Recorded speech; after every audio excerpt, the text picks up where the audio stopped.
Hello friends, my name is Vikas. So friends, हमारी एक application है कैरियर्स क्लाउड के नाम से, जो कि आप प्ले स्टोर से डाउनलोड करते हैं अपने एंड्रॉयड फ़ोन्स के लिए। ये एप्लीकेशन आपकी प्रिपरेशन को एक स्टेप ऊपर ले जाने में बहुत हेल्पफुल रहेगी। आपको इस ऐप को यूज़ करने के लिए कुछ नहीं करना, डाउनलोड करके आप अपनी जीमेल आईडी से या गूगल आईडी से इसमें लॉगिन कीजिए। लॉगिन करने के बाद आपको एक ऐसा पेज दिखेगा जहां पे आप देखेंगे कि काफ़ी सारे ऑप्शन है, home, all courses, my courses, doubts. इधर आपको जो कोर्स परचेज करेंगे हाँ, वो आपके माई कोर्सेज में दिखेगा। जो हम कोर्स प्रोवाइड कर रहे हैं आपको, जो आप अवेल कर सकते हैं कोर्स, वो आपको ऑल कोर्सेज सेक्शन में दिखेगा। अब हमारा कोर्स इतना अच्छा क्यों और हम आपको क्यों चाहते हैं आपको कोर्स परचेज करना चाहिए? क्योंकि हम आपको करंट अफेयर्स जो प्रोवाइड करेंगे डेली बेसिस पे प्रोवाइड करेंगे। डेली बेसिस पे हम आपको 20 क्वेश्चंस की एक क्विज प्रोवाइड करेंगे। उसके साथ डेली के करंट अफेयर्स उस टॉपिक से रिलेटेड हम आपको प्रोवाइड करेंगे। इसी के साथ साथ फिर सिमिलरली वीकली बेसिस पे एक 50 क्वेश्चंस की आपकी क्विज होगी हर वीक। इसके साथ साथ हम आपको डेली के अलावा वीकली वीडियो भी, वीकली करंट अफेयर्स भी प्रोवाइड करेंगे एंड मंथली करंट अफेयर्स भी हम आपको इसके अलावा प्रोवाइड करते रहेंगे, जिसमें आपकी पीडीएफ्स होंगी एंड मच मोर। अगर ये तो हो गई आपकी डेली, मंथली एंड वीकली की बात। इसके अलावा हम आपसे बैंकिंग एग्जाम की भी प्रिपरेशन कराते हैं, जैसे इकोनॉमी से रिलेटेड आपके हम सारे टर्म्स क्लियर करेंगे यहाँ पे। नेक्स्ट आ जाता है आपका टॉपिक वाइज। टॉपिक बहुत इंपॉर्टेंट होते हैं जीएस सेक्शन में, आपकी इवन करंट अफेयर सेक्शन में मोस्टली आपके इन टॉपिक्स जो इंपॉर्टेंट टॉपिक्स होते हैं, न्यूज़ बहुत सारी है लेकिन उनमें से पढ़ना क्या है वो ज़्यादा इंपॉर्टेंट है। तो जैसे apps and web portal, important days, books and authors, national affairs, international affairs, sports, defence, आपका अवार्ड्स, इंपॉर्टेंट डेज, ये सब हम आपके टॉपिक वाइज वीडियो में कवर करते हैं। इवन जो हम आपको पीडीएफ प्रोवाइड कर देंगे वही हम आपको उसी से रिलेटेड हम आपकी एक्सप्लेनेशन करके अपने यूट्यूब चैनल पे कवर करते हैं। इसके अलावा हम आपको स्टेट वाइज करंट अफेयर्स की वीडियो भी, करंट अफेयर्स भी, पीडीएफ भी प्रोवाइड करते हैं साथ ही साथ। हेलो फ्रेंड्स, कैसे हैं आप सब? आई होप आप सब अच्छे होंगे। तो दोस्तों, आज की वीडियो में हम कुछ इंपॉर्टेंट करंट अफेयर्स डिस्कस करेंगे 8 और 9 मई के। ये सेशन आपके लिए काफ़ी हेल्पफुल रहेगा, तो इस वीडियो को एंड तक ज़रूर तक देखना। और फ्रेंड्स, सारे क्वेश्चन इंपॉर्टेंट है आपके लिए जो मैं आपको वीडियो में करा रहा हूँ। आपको सभी के नोट्स बना के चलने हैं। ऐसा नहीं होता है कि एग्जामिनर आपको पूछ के बताएगा कि कौन सा क्वेश्चन इंपॉर्टेंट है या कौन सा क्वेश्चन इंपॉर्टेंट नहीं है, but still I suggest you कि सारे क्वेश्चन इंपॉर्टेंट होते हैं जो आपको वीडियो में कराए जाते हैं। आप नोट्स बना के ज़रूर चलिए। अगर आप नोट्स बनाएंगे तो आपको पेपर से पहले कहीं वीडियो देखने की ज़रूरत नहीं पड़ेगी या फिर आपको कहीं किसी को नोट्स मांगने की ज़रूरत नहीं पड़ेगी। आप जब तक खुद के नोट बनाएंगे ना, आपको याद भी चीज़ें ज़्यादा रहेंगी, आपको रिवाइज करने में आसानी होगी कि हाँ ये चीज़ यहाँ पे, और जल्दी से जल्दी रिवाइज होता है अपने नोट्स से। दूसरे के नोट्स लेंगे तो पहले आपको समझने में टाइम लगेगा कि ये नोट्स कह क्या रहा है, लेकिन अगर आपने खुद नोट्स बनाए होंगे तो आपको पता होगा कि यहाँ पे ये चीज़ लिखी हुई है, यहाँ पे ये चीज़ लिखी हुई है, और वो रिव्यूज भी बहुत अच्छे से होगी। ठीक है, तो चलिए स्टार्ट करते हैं फिर आज का सेशन। पहला टॉपिक है अनएम्प्लॉयमेंट रेट, जो इंडिया में अभी आया है क्वार्टर 3 के लिए। ये डाटा रिलीज किया गया एनएसओ के द्वारा, नेशनल स्टैटिस्टिक्स ऑफिस के द्वारा। अभी अनएम्प्लॉयमेंट का, बेरोजगारी दर निकाली गई कि कितनी है 3rd क्वार्टर के लिए, फॉर अक्टूबर से लेके दिसंबर तक, ये 3rd क्वार्टर आपका। ऑलराइट, कितनी है? 8.7%। हम 2021 की बात कर रहे हैं, ये भी याद रखना। ठीक है, अगर इसी को हम 2nd क्वार्टर से कंपेयर, इस 3rd क्वार्टर से कंपेयर करें 2020 के, तो तब थी जो हमारी अनएम्प्लॉयमेंट रेट वो थी 10.3%। रीज़न क्या था? लॉकडाउन। तब 10.3 अनएम्प्लॉयमेंट रेट बढ़ गई थी। अब आई है आपकी 2021 के 3rd क्वार्टर की अनएम्प्लॉयमेंट रेट, वो है 8.7% की। अगर इसी को हम 2nd क्वार्टर की बात करें 2021 में, इससे पुराने क्वार्टर की, तो अनएम्प्लॉयमेंट रेट थी 9.8%। मतलब थोड़ा सा कम हमें देखने को मिलता है, लोगों को नौकरी अब थोड़ी थोड़ी मिलने की है, लेकिन स्टिल ये डाटा बहुत ज़्यादा है। 8.7% for the 3rd quarter of 2021 unemployment rate बहुत ज़्यादा है। कब आया ये? 3rd edition of Periodic Labour Force Survey के दौरान। अभी रिसेंटली नेशनल स्टैटिस्टिकल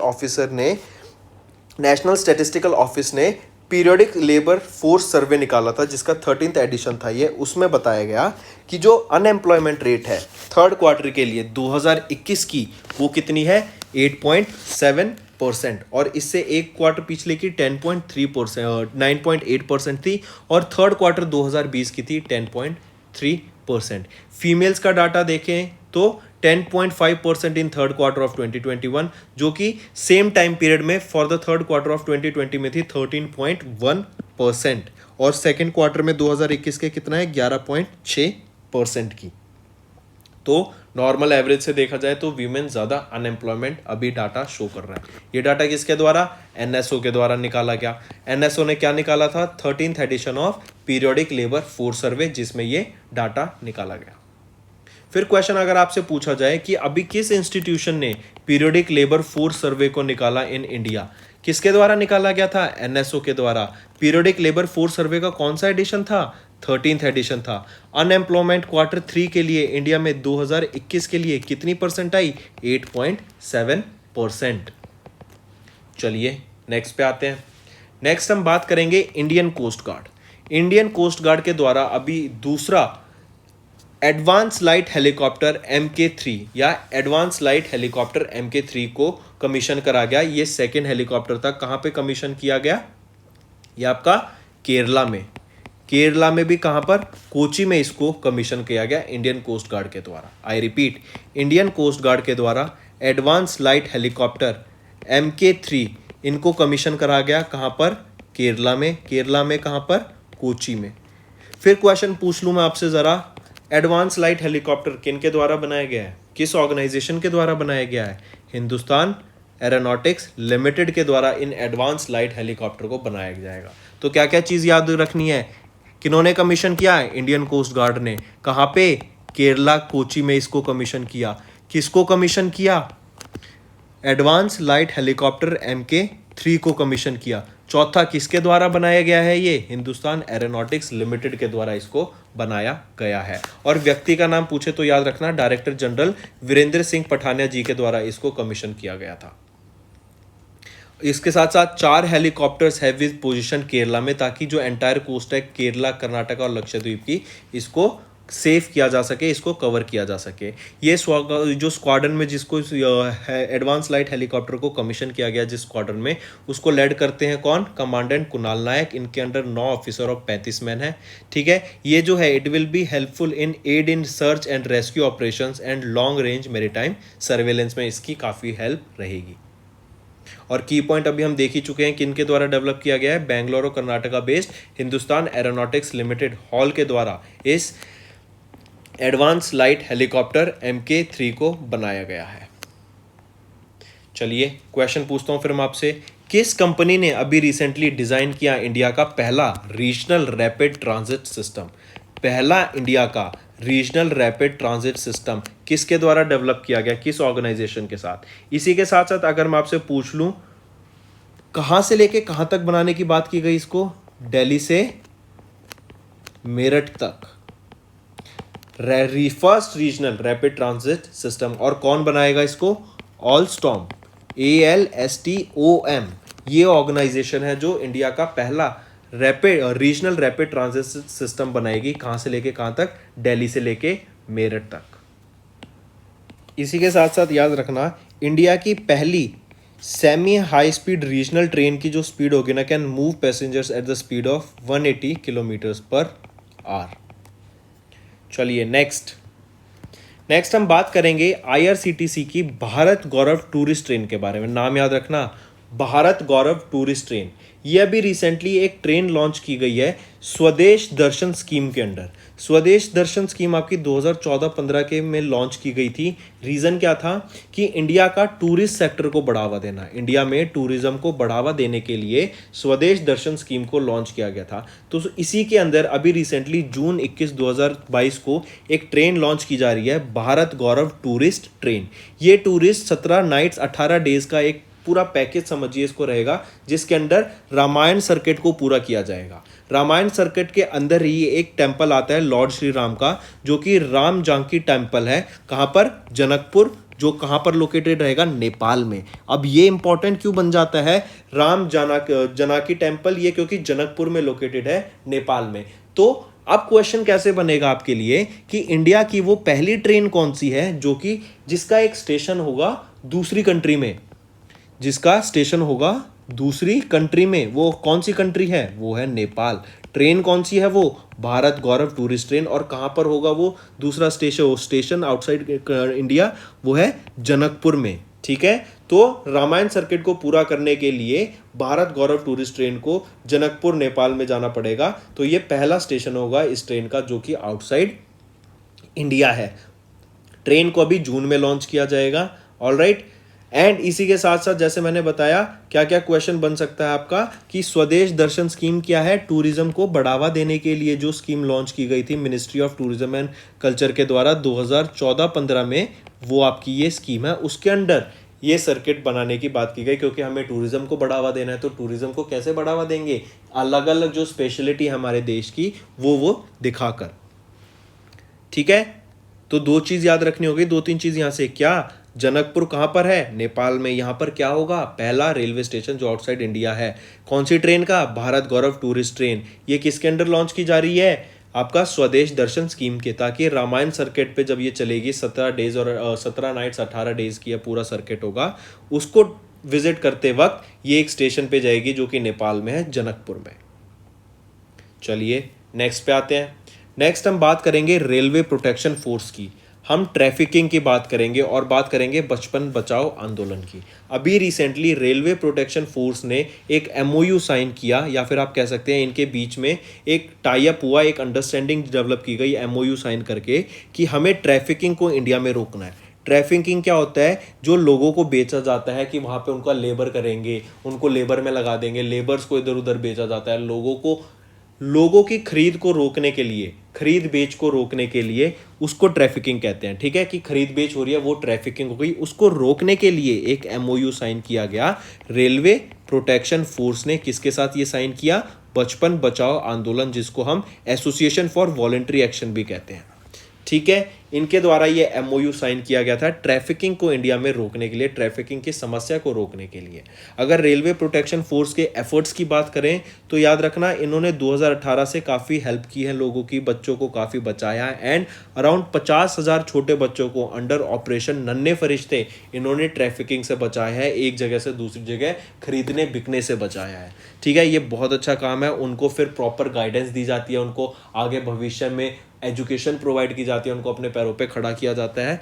ठीक, तो किनके बीच ये साइन हुआ एक MOU, railway protection force and association for voluntary action, या फिर बचपन बचाओ आंदोलन के साथ एमओयू साइन किया गया। रीजन क्या था, ट्रैफिकिंग फ्री इंडिया बनाने के लिए।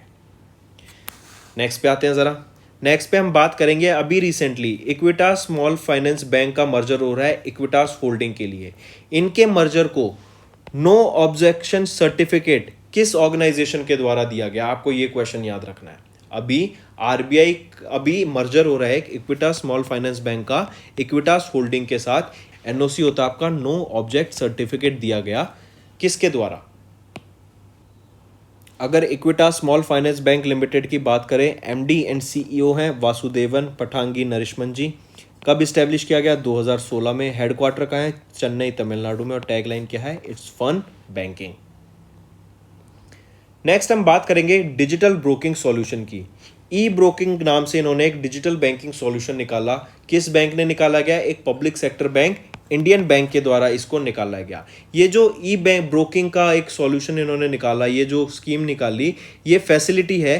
किस फैसिलिटी के अंडर इसको हम यूज कर सकते हैं, कहाँ पे यूज कर सकते हैं, क्या है ये ई ब्रोकिंग एक instant and paperless demat and trading account opening service है। ट्रेडिंग अकाउंट या डीमैट अकाउंट क्या होता है, जब आपको स्टॉक्स बाय करने होते हैं, आपको म्यूचुअल फंड्स में इन्वेस्ट करना होता है। ठीक है, तो उसके लिए एक आप अपना अकाउंट अब ऑनलाइन ही खोल सकते हैं, आप खुद ही वहां से ट्रेडिंग कर सकते हैं।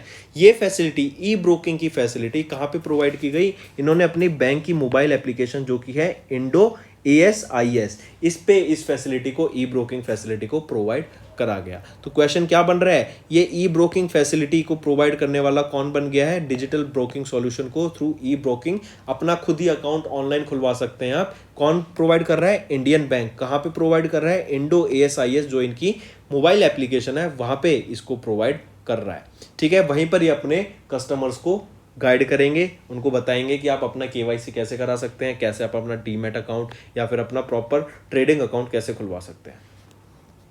ऑलराइट, इसी के साथ साथ याद रखना, इसी आपकी ई ब्रोकिंग इनिशिएटिव से आप उनके जो बैंक है वो अपने current account and saving account को बढ़ाएंगे, होल्डर्स बढ़ेंगे, कस्टमर्स बढ़ेंगे, तो उनके करंट अकाउंट और सेविंग अकाउंट्स ऑटोमेटिकली बढ़ेंगे। और अभी आप जानते हैं LIC को IPO निकला हुआ है, इनिशियल पब्लिक ऑफरिंग, तो वहां पर भी आप डायरेक्ट अपने इन कस्टमर्स को कह सकते हैं कि आप यहां से डायरेक्ट इन्वेस्ट कर सकते हैं। तो इंडियन बैंक के द्वारा ये किया गया। नेक्स्ट पे बात करेंगे। नेक्स्ट हम बात करेंगे सर्विस एंड मेंटेनेंस की, प्रॉपर मैन्युफैक्चरिंग की, नेक्स्ट हम बात करेंगे इंडियन नेवी के project A type fleet aircrafts के मेंटेनेंस की, रिपेयर की, ओवरहॉल की। तो ये सारी सर्विसेज कौन प्रोवाइड करेगा? Boeing India. इन्होंने अभी कोलैब किया एयरवर्क्स ग्रुप के साथ। तो याद रखना दो कौन कौन सी ऑर्गेनाइजेशन, बोइंग इंडिया जिनका हेडक्वार्टर दिल्ली में है, जो कि एक यूएस बेस्ड कंपनी है, इन्होंने टाई अप किया एक इंडियन कंपनी के साथ, एयरवर्क्स ग्रुप के साथ। किस लिए?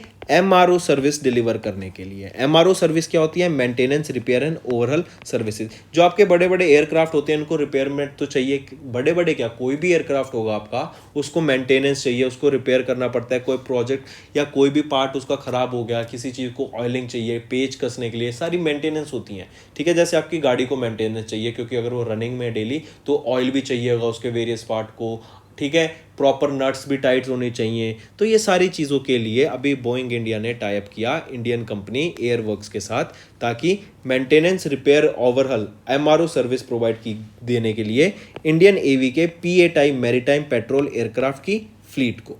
ठीक है, और ये इनिशिएटिव लिया गया कि बोइंग इंडिया के द्वारा कि हम आत्मनिर्भर होंगे डिफेंस सेक्टर में। जो हमें सर्विस भी प्रोवाइड करनी है, हम इंडियन कंपनीज को ही बोलेंगे कि आप ही सर्विस प्रोवाइड करो, आत्मनिर्भर होना हमें बिल्कुल।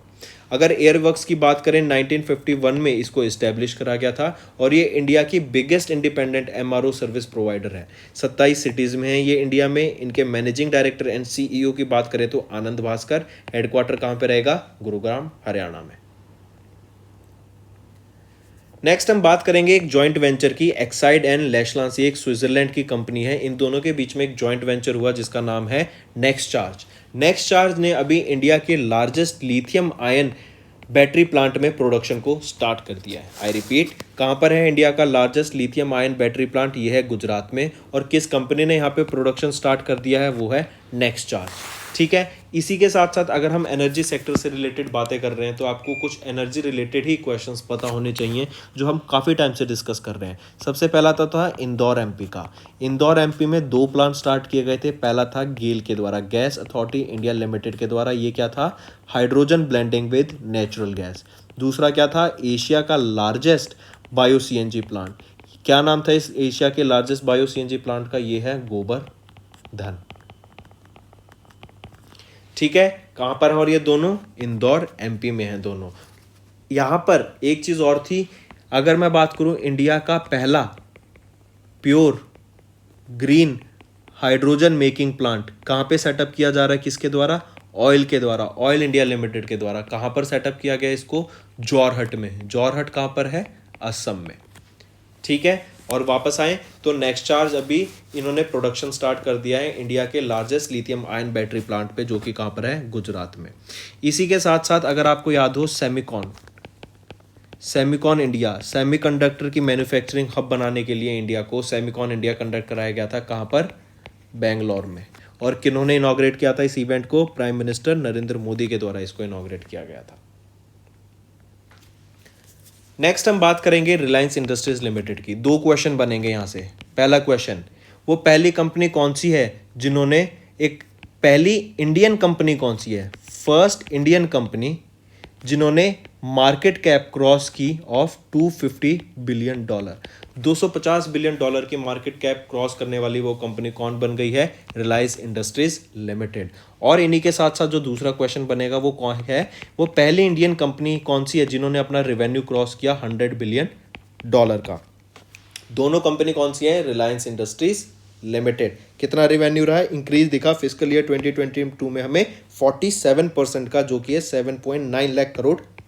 रफली ये कितना हो जाता है? $105 बिलियन के। नेक्स्ट हम बात करेंगे प्रियंका मोहिते की। काफी इंपॉर्टेंट न्यूज है, याद रखना। अभी वो पहली इंडियन वीमेन कौन बनी जिन्होंने 5 पीक्स क्लाइम की ऑफ अबव 8,000 मीटर। 8,000 मीटर से ऊपर वाली जो पीक्स होती हैं उनको क्लाइम करने वाली वो पहली इंडियन वीमेन कौन सी बनी? वो है प्रियंका मोहिते। अगर हम इनके बारे में डिस्कस करें कौन कौन सी 5 पीक्स इन्होंने क्लाइम की हैं, तो सबसे पहले बात करेंगे 2013 में। 2013 में इन्होंने माउंट एवरेस्ट क्लाइम किया था, जो कि है 8,849 मीटर का। दूसरा इन्होंने फिर क्लाइम किया 2016 में, वो था माउंट मकालू। ये माउंट मकालू की साइट पे है, 8485 मीटर है। ये आपका 5th highest mountain peak in the world है। फिर अगर बात करें तीसरी पीक की, 2018 में इन्होंने क्लाइम की माउंट लोत्से। इसकी पीक है, ये हाइट है 8516 मीटर की।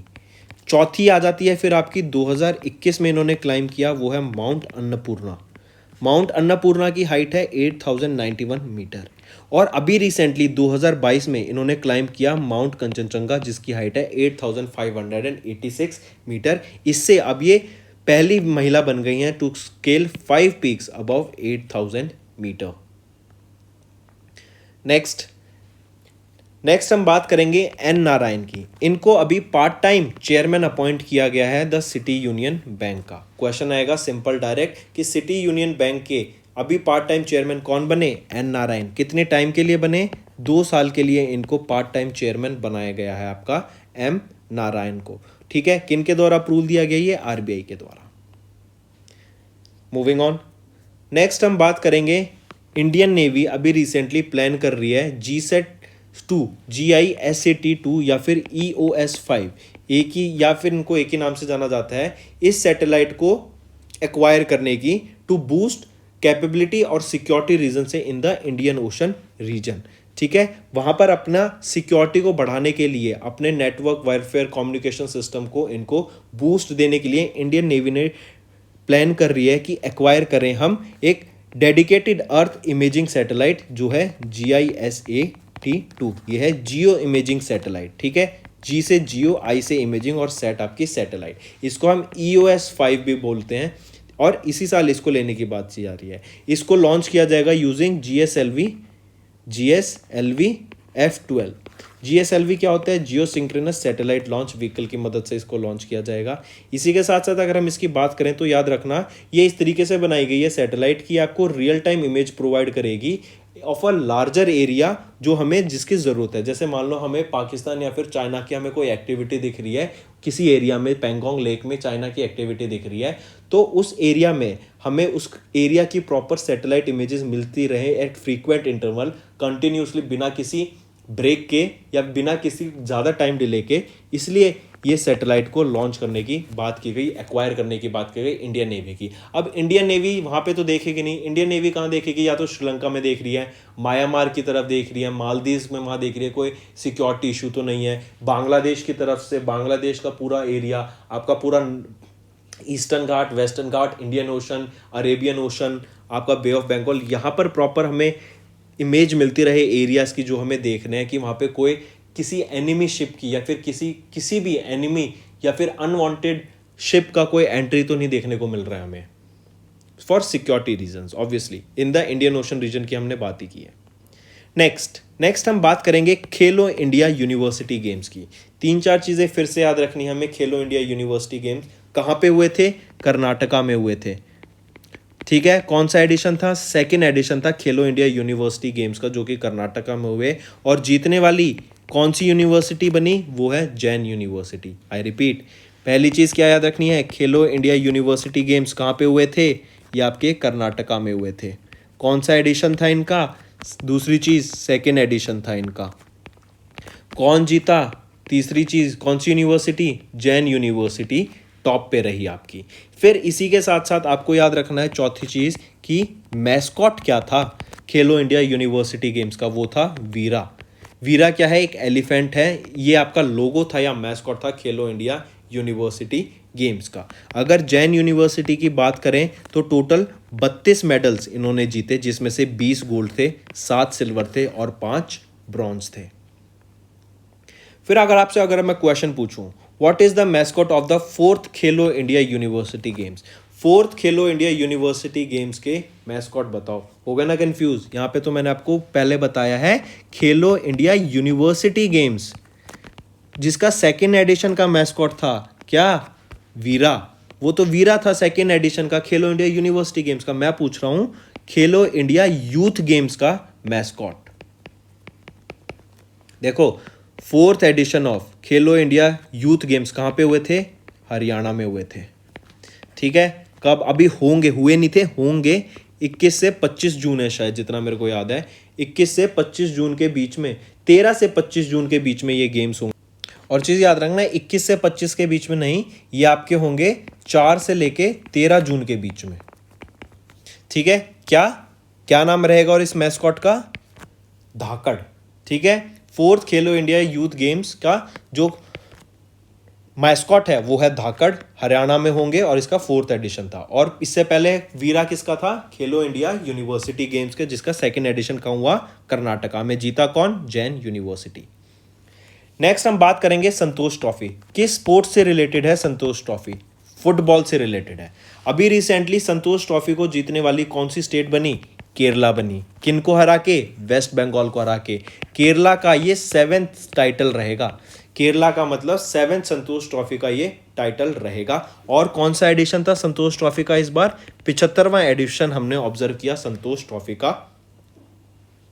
चलिए नेक्स्ट है 7 मई को ऑब्जर्व करते हैं हम वर्ल्ड एथलेटिक्स डे। फिर इसी के साथ साथ इंपॉर्टेंट याद रखना एक था 67th रेलवे वीक जो हमने ऑब्जर्व किया अभी 10 से लेके 16 अप्रैल को। रीजन बीइंग 16 अप्रैल अगर याद हो 1853 को इंडिया की पहली रेलवे चली थी। ठीक है, इसीलिए 16 अप्रैल 10 से लेके 16 अप्रैल के बीच में हम ऑब्जर्व करते हैं रेलवे वीक। और कहां से कहां चली थी इंडिया की पहली रेलवे इंडियन सॉइल पे? बोरी बंदर से लेके थाने के बीच में ये रेलवे चली थी। और इस बार हमने 67th एडिशन ऑब्जर्व किया इस रेलवे वीक का 10 से लेके 16 अप्रैल के बीच में। नेक्स्ट अगर एक क्वेश्चन पूछूं मैं आपसे, किस यूनिवर्सिटी ने इंप्लीमेंट किया पीएम मित्रा स्कीम? पीएम मित्रा स्कीम है क्या? पहले तो ये देखते हैं। पीएम मित्रा ये ऐसे समझिए इसको, एक इंडस्ट्री को अगर सभी चीज़ उससे रिलेटेड जो भी प्रोडक्ट्स होते हैं, जो भी इक्विपमेंट या जो भी चाहिए एक इंडस्ट्री को, जैसे टेक्सटाइल इंडस्ट्री को, सब पास में मिल जाए तो उससे बेटर क्या होगा? यही एम ध्यान में रखते हुए, जिससे लॉजिस्टिक कॉस्ट कम हो जाएगी, मतलब सामान को एक जगह से दूसरी जगह ले जाना, उसका जो खर्चा होता है वो बचाना। तो इसी सभी चीज़ को ध्यान में रखते हुए पीएम मित्रा पार्क लॉन्च किया, या फिर पीएम मित्रा स्कीम कह सकते हैं, लॉन्च किया गया। ये एक इंटीग्रेटेड टेक्सटाइल वैल्यू चेन है located at one location that will reduce the logistic cost। ठीक है, कि सब कुछ एक ही जगह मिल गया तो ट्रांसपोर्ट का खर्चा बच जाएगा वहां पे। इसी एम को ध्यान में रखते हुए किस मिनिस्ट्री के द्वारा पीएम मित्रा स्कीम लॉन्च की गई? मिनिस्ट्री ऑफ टेक्सटाइल के द्वारा। फिर आपको इसकी फुल फॉर्म पता होनी चाहिए पीएम मित्रा की। Prime minister mega integrated textile regions and apparel park. I repeat, prime minister integrated textile regional and apparel park, ये आपकी पीएम मित्रा की फुल फॉर्म रहेगी। तो फ्रेंड्स, ये तो थे हमारे करंट अफेयर्स आज के। इससे रिलेटेड अब इनके अलावा आपको मैं कुछ होमवर्क दे रहा हूं। अगर आपने पहले नोट्स बनाए होंगे, बिल्कुल जैसे मैं आपको बता रहा हूं वन लाइनर फॉर्मेट में, आप डेली बेसिस पे नोट्स बनाते आ रहे हैं हर टॉपिक के जो मैं आपको पढ़ा रहा हूं। अगर आपने वो काम किया है तो ये होमवर्क आपके लिए बहुत अच्छा रिवीजन वीडियो रहेगा, बहुत हेल्पफुल रहेगा। कमेंट करके नीचे जरूर बताना है। पहला question, the survey of villages आबादी and mapping with improvise technology in village area, जो कि स्वामिता स्कीम थी, ये कब लॉन्च की गई थी ये भी बताना आपको।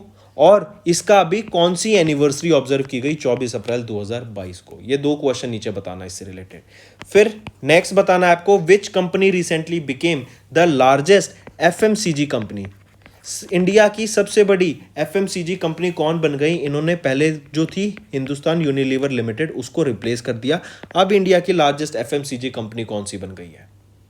नेक्स्ट क्वेश्चन, अभी recently Women Transforming India Award से सम्मानित किनको करा गया during the 6th edition of IACCC का एंटरप्रेन्योर एंड लीडरशिप 2022 के दौरान? बताइए कौन थी वो, आपको ये बताना है कौन थी वो। ठीक है, next and last question, 4th question क्या है आपका? अभी रिसेंटली रशिया के द्वारा एक सीक्रेट मिलिट्री स्पेसक्राफ्ट को ऑर्बिट में लॉन्च किया गया अराउंड द अर्थ। किस रॉकेट लॉन्च व्हीकल के द्वारा उसको लॉन्च किया गया था, उसका आपको नाम बताना है। ठीक है फ्रेंड्स, तो ये थे कुछ क्वेश्चन जो आपको होमवर्क में नीचे कमेंट करके जरूर बताने हैं। मैं देखता हूँ बहुत कम लोग कमेंट करते नहीं है आंसर को, इधर उधर की बातें ज़्यादा करते हैं। पढ़ाई पे ज़्यादा फोकस बच्चों को रखना चाहिए, तो कमेंट करके ज़रूर बताना। ठीक है, अगर आप नोट्स बना रहे हैं, मैं फिर से बता रहा हूँ फ्रेंड्स, नोट्स ज़रूर बनाया कीजिए। जो भी पढ़ते हैं, चाहे कहीं से भी पढ़ रहे हैं, चाहे आप हमारे चैनल से पढ़ रहे हैं, कहीं और से पढ़ रहे हैं, मैं आपको सजेस्ट करूंगा कि आप एक हैबिट डेवलप कीजिए नोट्स बनाने की। अगर आप नोट्स बनाते हैं ना तो वो आपकी प्रिपरेशन में बहुत ज़्यादा हेल्प करता है। आपने आज चीज़ पढ़ी, आप रात तक भूल जाएंगे, आप उसको लिख लीजिए, बिल्कुल वन लाइनर फॉर्मेट में लिख लीजिए कि ये क्या है, ऐसे करके x is related to y कैसे, यहाँ पे बीच में लिख लीजिए।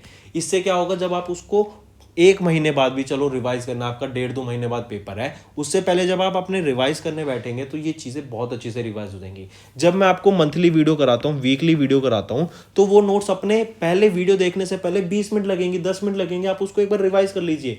कितनी अच्छी रिवीजन होगी, आप ये सोचिए। उस पूरे वीक के नोट्स आप पहले रिवाइज करके बैठे हैं, ठीक है, एंड जब मैं आपको वीडियो करा रहा हूँ आप 7/7 आंसर दे रहे हैं, उससे अच्छी प्रिपरेशन कैसे होगी।